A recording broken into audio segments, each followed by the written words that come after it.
Halo sahabat AM Official, Assalamualaikum warahmatullahi wabarakatuh. Assalamualaikum warahmatullahi wabarakatuh. Waalaikumsalam. Alhamdulillah kita ketemu lagi nih secara online, secara virtual di channel AM Official. Assalamualaikum Pak Kiai, apa kabarnya? Waalaikumsalam warahmatullahi wabarakatuh. Alhamdulillah sehat, Alhamdulillah, segar sehat. bugar, fit fresh, ceria. Wah, Semangat dalam menjalani segala aktivitas, insya Allah ya. Alhamdulillah kita ketemu lagi nih dengan sahabat-sahabat AM Official dan yang masih senantiasa setia mengikuti apa saja nih pembahasan terhangat gitu ya di channel ini. Nah, dan kita juga tentunya di kesempatan kali ini alhamdulillah bersama dengan Kiai Abdullah Muaz kita akan ngobrol-ngobrol perihal ya isu-isu terkini. Nah, ini perihal juga tentang pesantren atau isu-isu terkini. Kira-kira atau sebagai pengawal deh, aktivitas apa sekarang yang lagi hangat-hangatnya di pesantren nih Kiai? Yang pertama, kita sedang menyelesaikan proyek pembangunan Ashifa keempat di atas bukit. Indah sekali pemandangannya. Nanti paling menang view-nya tuh nanti. Yang kedua, kita sedang menyelesaikan kelengkapan infrastruktur dari pembangunan Sekolah Tinggi Ilmu Al-Quran Ashifa, STIQ. Ashifa baru satu prodi, yaitu jurusan ilmu Al-Quran, dan sekarang lagi terus penambahan lokal segala macam supaya nanti ada mahasiswa baru bisa cukup menampung kelas dan asramanya. Masya Allah. Dan yang ketiga, kita lagi mencoba mengevaluasi berbagai bisnis dan usaha-usaha yang nanti kepingin sekali hasilnya itu untuk subsidi, sehingga kita tetap ingin menjaga biaya investasi pendidikan jangan naik-naik terus gitu loh. Tiap tahun ada gas naik, ada minyak naik terus, jadi kita ikut-ikutan naik kan gitu ya. Karena kalau udah BBM-nya naik, biasanya barang-barang yang lain ikut naik. Akhirnya jalan pintasnya pesantren juga kepingin SPP dan uang pangkalnya naik. Nah, kita kan nggak kepingin begitu. Biarkanlah barang-barang yang naik, tapi pendidikan ini nggak boleh naik. Caranya kita cari subsidi yang lain. Dari mana? Kita bikin badan-badan usaha. Gitu. Itu di sini ya. Nah, tapi dengan tadi ya membuka badan usaha baru atau misalnya kita juga memperbaiki atau mengevaluasi fasilitas di Ashifa begitulah atau di pondok pesantren kita supaya peminatnya lebih banyak nih dengan yang naik. Nah, ini juga jadi salah satu tantangan gitu. Bagaimana juga tetap menjaga kepercayaan mereka untuk bisa apa ya istilah ikut andil ataukah juga berkontribusi di Ashifa atau dia bersekolah di Ashifa begitu ya. Betul. Terkait dengan isu yang sekarang gitu. Nah, tentang ya pesantren yang dengan isunya ABCD lah begitu ya, Kiai. Nah, bagaimana itu gitu? Apa yang menjadi kekuatan kita khususnya dalam mengelola isu-isu, apalagi mungkin sekarang lagi hangat nih isu tentang kekerasan di pondok pesantren, gimana tetap kita menjaga kepercayaan mereka sehingga ya kita bisa berjalan semua tujuan-tujuan yang tadi nih Kiai. Iya, saya insya Allah punya bukti yang sangat kuat bahwa ini lebih kepada framing gitu kan, na'udzubillah, pada karakter assassination, bahwa kekerasan itu lebih banyak rekayasa framingnya dengan gamblang, dengan kasat mata, dengan statistik, dengan angka-angka bisa kita buktikan sejelas-jelasnya sambil memberikan pencerahan kepada masyarakat, terutama ayah bunda yang ingin menyekolahkan atau menitipkan pendidikan anak-anaknya di pesantren. Tapi nih Kiai, mohon maaf, tapi kan kalau mungkin tadi sebutnya framing atau rekayasa, tapi kan ada juga nih kita sering beberapa waktu terakhir baca berita tentang kekerasan yang sampai menyebabkan meninggal dunia. Iya, betul. Nah, sekarang saya ingin menyampaikan data dulu ya, biar nanti orang jangan panik berlebihan gara-gara framing. Ini kan namanya pembusukan gitu ya, pembodohan masyarakat. Kita mulai dari data jumlah pondok pesantren. Ya, pondok pesantren itu jumlahnya menurut catatan Kemenak di tahun 2020 berkisar 28.194. Itu yang resmi tercatat. Lah, yang tidak resmi kayak rumah Quran, rumah tahfiz, atau pesantren-pesantren kecil di kampung itu kan tidak tercatat, akan lebih banyak lagi. Kemudian santri yang mukim atau yang boarding itu sekitar 5 jutaan, 4 juta sekian lah, dirata-ratain 5 juta. Itu pun yang resmi tercatat.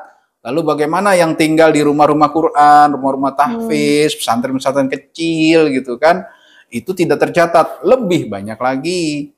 Kemudian jumlah santri di Indonesia ini yang tercatat resmi dengan yang tanpa boarding, itu kan tadi boarding 5 jutaan. Yang pulang pergi gitu ya, sekitar 17 juta sekian, dirata-ratain anggap saja 18 juta. Itu pun yang resmi, di pesantren-pesantren yang resmi. Mungkin belum tercatat itu sekian banyak rumah Quran, rumah tahfiz, pondok-pondok yang kecil-kecil gitu kan. Dan seterusnya dan seterusnya, bahkan ada yang nggak pakai yayasan, pasti nggak tercatat. Jadi dengan adanya kasus 1-2 gitu kan, diprosentasekan dengan jumlah santri, kasusnya cuma 0,00 sekian persen. Bukan berarti kita ingin meremehkan, betul. Itu menjadi perhatian dan catatan yang sangat kuat dan keras buat kita agar tidak terulang kembali. Tetapi dengan kasus seperti itu, jangan kemudian akhirnya hancur kepercayaan masyarakat karena di framing terus-menerus. Kita ambil satu contoh saja yang memang baru ini terjadi, Gontor gitu ya. Gontor itu kan berdirinya dari 1926, yang sekarang ini sudah hampir 100 tahun. Gitu loh, usianya hampir berarti 3 tahun lagi 2026 nanti kan 100 tahun usia Gontor. Kemudian alumninya sudah ratusan ribu atau jutaan. Ya luar biasa.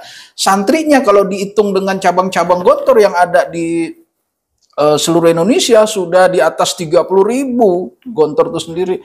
Kan luar biasa. Masa kemudian terjadi satu kasus bisa hilang kepercayaan masyarakat? Maka saya sangat menyayangkan bahwa sangat terlihat bahwa ini adalah framing, dan mudah-mudahan kita berdoa tidak akan masyarakat yang cerdas, terutama ayah bunda ya, kita tidak akan kemudian menjadi ketakutan gitu ya, memasukkan anaknya ke pesantren. Saya misalnya punya anak putri nih ceritanya, si bungsu kuliah di IPB gitu kan. Yang saya selalu pesan, tolong kalau sudah maghrib gitu ya, udah jangan ada alasan masih ada aktivitas, harus sudah di tempat, di rumah, tempat kosan gitu. Tapi kalaupun beliau izin, misalnya malam itu, kita kan dagdikduk nih pada orang tua ya. Pasti timbul kekhawatiran ya. Kekhawatiran.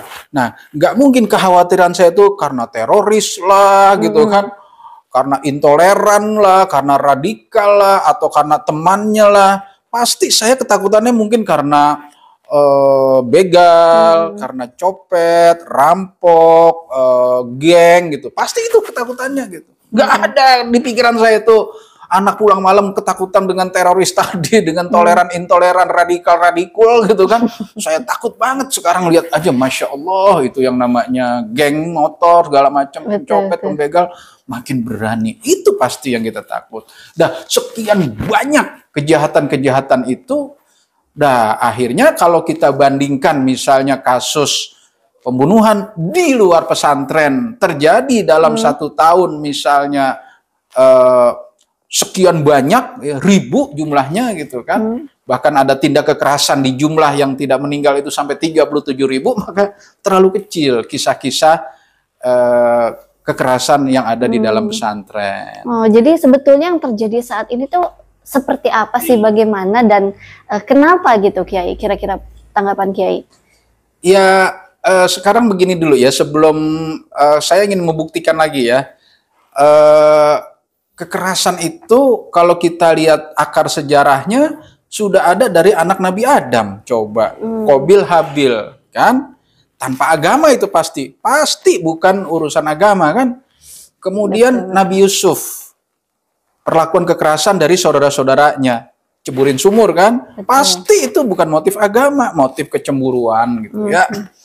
Kemudian zaman Fir'aun, itu jelas motif bukan agama dengan melanggengkan kekuasaannya gitu kan. Kemudian pengejaran Yesus, itu juga bukan motif agama karena Yesus diisukan akan memberontak atau akan mengkudeta atau akan menguasai kerajaan dan seterusnya. Terus aja ya sampai persoalan Hitler gitu ya, bom Hiroshima, Nagasaki, Perang Dunia Pertama, Perang Dunia Kedua, Kamboja itu Pol Pot ya, terjadi katanya 8 juta itu manusia yang dibantai oleh Pol Pot gitu kan, komunisnya Kamboja waktu itu. Sekian juta manusia terbunuh, sekian banyak terjadi pembantaian manusia, Tiananmen juga tuh kan, banyak sekali ya. Kita pastikan bukan motif agama gitu kan. Sampai akhirnya kita data ke Indonesia ya, ini pada saudaraku mungkin yang tanpa sadar menjadi oknum tim buzzer. Coba kita lihat ya angka pembunuhan ya, kita lihat nanti kita akan di lain kesempatan saya akan bongkar lagi data-data ini. Satu saja yaitu pembunuhan bayi baik dalam kandungan maupun setelah kelahiran. Angkanya mencapai 2,5 juta per tahun. Subhanallah. Itu yang tercatat. Yang tidak tercatat karena dalam metodologi penelitian ilmu sosial malu. Hasil dari hubungan gelap malu, jadi gugurinnya diam-diam di dukun, di kampung gitu kan. Katanya kira-kira 3 kali lipat, jadi 7,5 juta. Kalau ditambah dengan yang tercatat menjadi 10 juta bayi dibunuh tiap tahun. Coba juga ya. Ngeri, tapi nggak ada yang ngomong terorisme lah, radikal lah, intoleran, nggak ada yang ngomong seperti itu. Belum lagi kasus pembegalan, perampokan, kecemburuan. Barusan saya baca kasus-kasus sianida. Ternyata banyak yang nggak masuk berita. Tapi statistiknya ada. Kira-kira setahun itu sampai 32 kasus. Di 11 pengadilan. Kasus ngeracunin orang sampai mati dengan racun. Ya Allah. Belum lagi tawuran antar geng, antar suku. Belum lagi kecemburuan. Belum lagi saudara kandung. Terlalu banyak kisah-kisah pembunuhan, kisah-kisah kekerasan yang motifnya bukan agama. Ada satu lagi ya, justru kadangkala yang motif agama pun itu hanya cover gitu ya, hanya di permukaan, bukan yang sesungguhnya. Bahwa dia membawa-bawa nama agama yang sesungguhnya adalah kasus kepentingan, kasus rebutan lahan, rebutan pengaruh, bahkan ada kasus periuk nasi juga membawa-bawa agama. Ambil contoh ya, ada tokoh agama, saudara kandung, adik kakak, satu aliran, satu mazhab, satu guru, satu ilmu, ribut coba. Bisa ya? Iya, pasti bukan motif aliran. Nggak mungkin satu aliran, satu ilmu, satu guru. Satu saudara kandung pula. Ini pasti motif kepentingan, rebutan lahan gitu loh. Tapi yang digunakan isu-isu agama, yang dibawanya adalah motif kepentingan. Saudaraku yang dirahmati oleh Allah, mari sama-sama kita buka loh pikiran kita, hati kita gitu ya. Terutama pada saudaraku yang sering ngomong radikal, radikul, intoleran, moderat. Nanti kita akan bicara, dialog berikutnya kita akan bicara moderasi dalam ajaran Islam. Waduh, indahnya luar biasa gitu ya. Jadi, kalau apa yang sebenarnya terjadi, framing lagi. Gitu. Kan tadi pertanyaannya, apa sih yang sebenarnya terjadi? Framing lagi gitu kan. Kenapa kalau nggak framing, harusnya setiap pembunuhan harus dibesarkan gitu kan. Contohnya nih, yang sekarang ini kan terjadi di Malang kan, coba mereka ngomong nggak itu? Yang suka ngomong radikal-radikul, yang suka ngomong intoleran, ngomong nggak tentang kasus Malang? Enggak, diam semua. Itu kan contoh bahwa yang sebenarnya terjadi framing luar biasa. Ayo saudaraku, yang sering ngomong radikal-radikul, yang sering ngomong intoleran, ayo ngomong. Itu saudara kita di Malang udah hampir 200 orang nyawa melayang. Cuma gara-gara hiburan, cuma gara-gara kulit bulat diisi angin, coba. Kalau memang jujur kita juga anti kekerasan, gitu ya. Nah itulah yang saya katakan bahwa sangat jelas di depan mata ini adalah sebuah framing. Semoga tidak berkelanjutan. Mereka memframing lembaga-lembaga pendidikan yang sudah sangat berjasa di dalam mencerdaskan umat, di mana pendidikan itu di dalam Undang-Undang Dasar 45 pasal 31 menjadi kewajiban negara mencerdaskan kehidupan bangsa dan juga menjadi tujuan didirikannya negara Indonesia di dalam alinea keempat pembukaan Undang-Undang Dasar 45 ikut mencerdaskan kehidupan bangsa. Karena itulah kita berharap framing-framing itu dihentikan karena pesantren ini mencerdaskan, framing itu memperbodoh gitu ya. Tim buzzer ini banyak yang akhirnya membuat busuk gitu. Bayangkan kalau itu dibaca oleh anak-anak kita, share-share seperti itu dan anak-anak kita nggak hobi baca gitu. Nggak hobi ngelihat data. Karena framing itu kan data sepihak ya, data yang ini dibesar-besarin, data yang besar nggak pernah dibaca. Itu kan framing namanya ya. Ada data kecil digede-gedein, ada data seabrek-abrek dibiarkan. Tadi misalnya pembunuhan bayi 2,5 juta nggak pernah diekspos. Yang kecil-kecil terus digoreng-goreng. Terus dibaca oleh anak-anak kita yang nggak doyan baca. Gitu. Bisa salah kaprah. Nah, itu yang saya maksud pembusukan. Jadi kalau ditanya apa yang sebenarnya terjadi, pembusukan gitu, framing. Semoga ini tidak berlanjut kepada lembaga pendidikan, terutama lembaga pendidikan Islam. Nah, itu dia. Nah, kemudian untuk menyikapi itu apa yang seharusnya kita lakukan atau seperti apa sikap yang harusnya kita lakukan begitu? Ya, pertama kita edukasi kepada seluruh anak bangsa, baik kepada santri kita, kepada orang tua murid dan kepada masyarakat. Kita berikan edukasi tentang metodologi berpikir ilmiah gitu. Jadi ada metode ilmiah, ada metode warung kopi gitu loh. Ngobrol santai gitu ya, tapi warung masuk kopi gitu. itu gampang komentar tanpa dipikir panjang gitu, tanpa data dan fakta langsung komen. Nah itu metode warung kopi berbahaya sekali kalau itu dijadikan sikap untuk melihat suasana seperti ini. Maka kita kepingin di dalam kurikulum juga ada mata pelajaran metode berpikir ilmiah gitu kan. Allah juga sudah mengajarkan itu di dalam surat Az-Zumar ayat 18, alladzina yastami'unal qaula fayattabi'una ahsanah. Yaitu orang-orang yang mau mendengarkan berbagai masukan gitu ya, dicari informasi sebanyak-banyaknya, kemudian dipilih, kemudian dia ikuti yang terbaik. Sehingga ketika ada tim buzzer yang macam-macam tadi, jangan langsung diterima dulu. Kita compare dulu perbandingannya. Ketika misalnya ada kata-kata kekerasan, intoleran, kita searching buru-buru. Lihat kekerasan-kekerasan dan sebagainya. Dan akhirnya saya ingin punya data nih ya.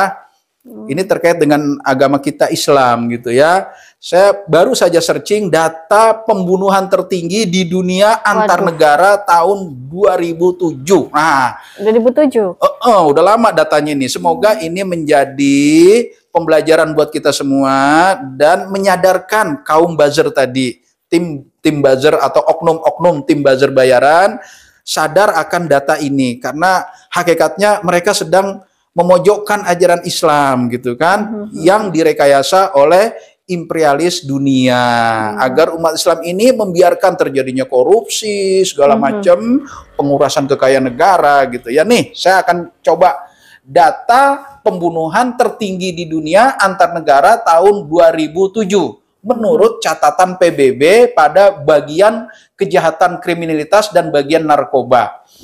Saya nggak nomor urut ya, pokoknya ini ada 20 besar gitu. Negara-negara mana saja yang pembunuhannya terbesar, tetapi berdasarkan skala 100.000. Artinya setiap 100.000 penduduk jumlah pembunuhannya berapa. Nah, di ranking urut 1 sampai 20 lebih. Nah, kita lihat ranking 20 ke atas ya. Pertama Panama, kemudian Botswana, kemudian Ekuator Guinea, kemudian Republik Dominika, kemudian Meksiko, kemudian Saint Lucia, kemudian Dominika biasa, sekarang Republik Dominika, kemudian Rwanda, Saint Vincent, kemudian Grenadines, kemudian Republik Kongo, ya, kemudian Trinidad, kemudian Tobago, kemudian Bahama, Kolombia, Afrika Selatan, Saint Kitts and Nevis gitu ya. Terus kerajaan Switzerland, bukan Switzerland ya, lain. Switzerland ini lain nih.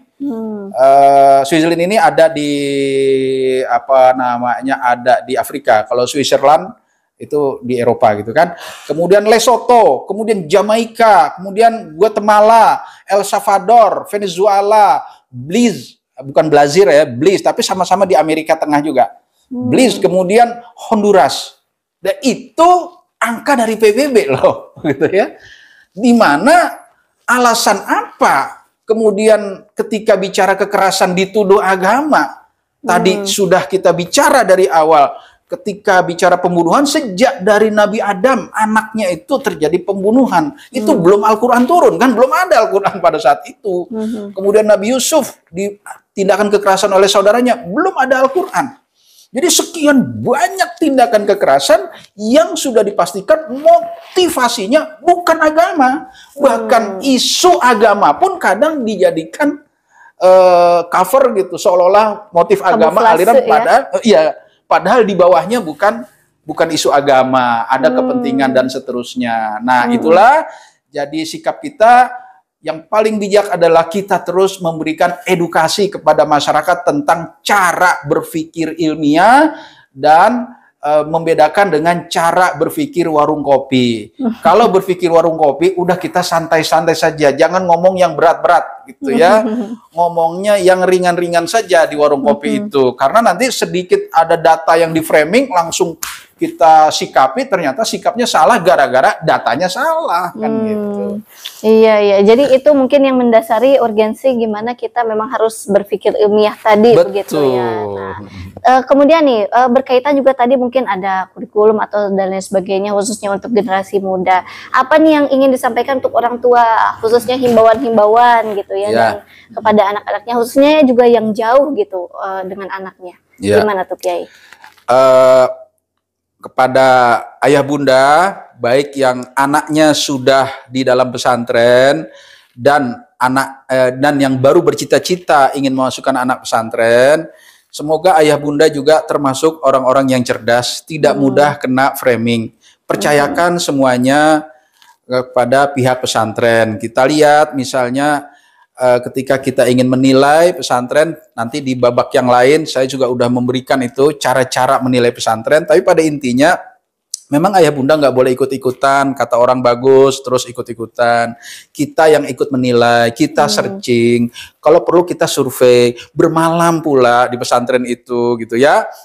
Ada beberapa faktor di lain kesempatan kita akan bahas yang dijadikan tolak ukur untuk kenyamanan kita menyerahkan anak-anak kita di dalam pesantren itu. Macam-macam tuh waktu itu sudah kita bahas, ada soal visi misi para pendirinya, soal profil lembaganya, soal manajemen yang dikembangkannya, soal value yang ada di dalam, soal kurikulum yang dikembangkan, program unggulannya. Kemudian kita wawancarai kalau perlu murid-murid yang sedang nyantri di situ. Kita cari juga orang tuanya, cari komentarnya, kita kejar juga alumninya seperti apa dan sebagainya. Itulah perangkat-perangkat kita untuk menilai sebuah pesantren. Dan yang jelas memang mungkin saja ada oknum pesantren ya, kata sebut abal-abal gitu ya, yang nggak jelas dan sebagainya. Ya mungkin saja itu kita jadi was-was seperti itu ya. Tetapi ketika kita menyerahkan anak-anak kita ke pesantren yang sudah jelas keberadaannya, badan hukumnya, kemudian sistem manajemennya terstandarisasi dan sebagainya, maka tidak ada alasan bagi kita untuk takut memasukkan anak ke pesantren. Jika qadarullah mungkin terjadi hal-hal yang tidak kita inginkan atau kecelakaan, ya yang penting kita berstandar pada prosedur gitu. Apakah memang ada kesalahan prosedur atau memang qadarullah dia sebuah takdir kecelakaan. Nah, inilah yang terus-menerus kita pantau gitu. Karena kalau sudah takdir musibah, ya dimanapun musibah kan gitu ya. Apalagi misalnya Gontor yang sekarang ini udah 33.000 dari seluruh Indonesia, Ya dari 33.000 terus nggak ada musibah kan nggak mungkin juga rasanya kan. Betul. Ya musibah pasti ada. Tapi kita berharap itu jangan sampai kena di pesantren kita. Asifah juga udah begitu. Udah di atas 3.000 misalnya kan. Ya suatu ketika ada musibah itu namanya kasus. Bukan fenomena. Bukan digeneralisir gitu. Kasus akan selalu ada dan kita bermohon kasus ini jangan sampai kemudian membesar.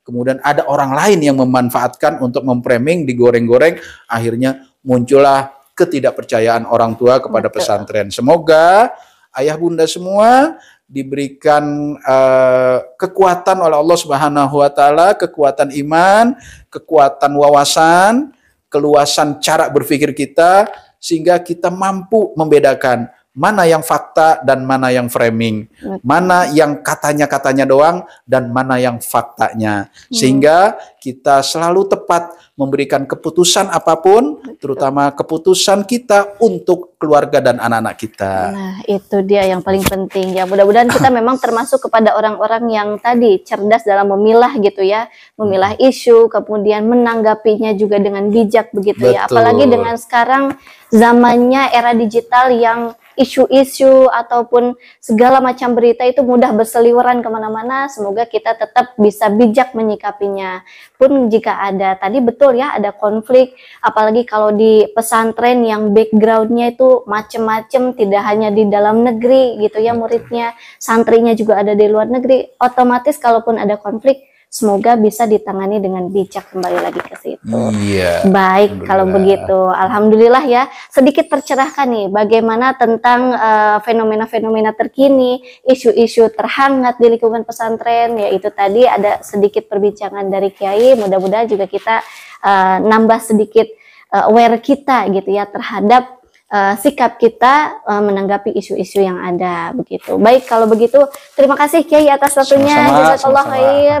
Mudah-mudahan kita bisa kembali lagi nanti bertemu di lain kesempatan dengan pembahasan menarik yang lainnya tentunya. Jangan lupa subscribe AM Official. Saya Ajeng Ningtyas undur diri dan Kiai Abdullah juga undur diri gitu ya. Terima kasih. Assalamualaikum warahmatullahi wabarakatuh. Waalaikumsalam warahmatullahi wabarakatuh.